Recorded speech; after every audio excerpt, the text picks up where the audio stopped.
Hello and welcome to this lecture, and in this lecture we need to do the final thing of setting up the item click method in the main activity. So we have declared the interface, which is the food list listener, and we basically want the main activity to implement this particular listener. So we'll go into the main activity, and after extends implements, and this is going to be food list fragment dot food list listener. So we are basically implementing that particular interface, and once that interface is implemented, you are going to have an error. So here what you need to do is that you need to implement methods, and you need to implement the item click method. So simply hit OK, and that method is going to be implemented over here.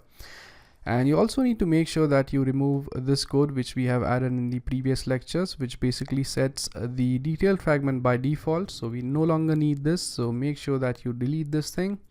Okay, so once this thing is done, we are basically good to go. So the main purpose of creating this interface was to basically pass in this ID, which is nothing but the ID of the item which is clicked, to the main activity. So once we have this long ID over here, we could go ahead, get reference to the fragment, and once we have the reference to the fragment, we could go ahead and change its contents. So here what we are going to do, even before doing that, is that we are going to go in the main activities XML code, and if you have a look at the second fragment right here, you need to replace this fragment with a frame layout. Now this is actually a fragment still, but as we are going to run this application on a mobile device, we actually need to replace it with a frame layout. So I'm going to type in frame layout over here, and let's say the ID of this is going to be something different. So let's say the ID is now fragment underscore container. So once this thing is done, you could return back to the main activity and start writing your code here. So now the first thing which you need to do is that you need to create an object of the menu detail fragment. So we'll type in menu detail fragment over here, and let's name this object as details equals new menu detail fragment. So once this thing is done, the next thing which you need to do is that you need to create an object for the fragment transaction.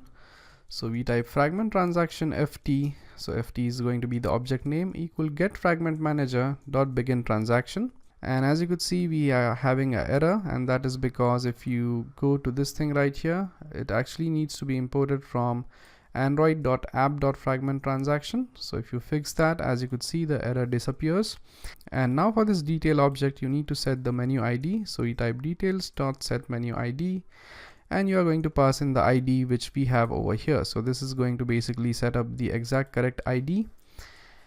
And now what we will do is that we will type in ft dot replace r dot id dot the fragment name, which is fragment container, with details. So that's going to basically replace the details with the fragment container. And then we'll type ft dot add to backstack, and that's going to be null. So these are just the things which we are basically using to initialize the fragment transaction object. And then finally we add a transaction to this, ft dot set transition fragment transaction dot transit fragment fade. So this is basically going to fade the fragment when we click the item. And then finally type in ft dot commit. And once this thing is done, we are basically good to go. So the main significance of the item click method was what happens when you basically click the item on your main activity or on the first fragment. So what it basically does is that it accepts the ID, creates the object of the menu detail fragment, then it basically sets up the fragment in your activity. So in order to understand it in a much more better way, let's basically save this code and run this application on our device and see how this thing works. So I'm just going to save the code and run this application. So as you could see, the application is up and running on the device. So when I click breakfast, as you could see on the right hand in the detail fragment, we have breakfast as 2 whole eggs, bread and coffee. When I select lunch, we have the lunch menu.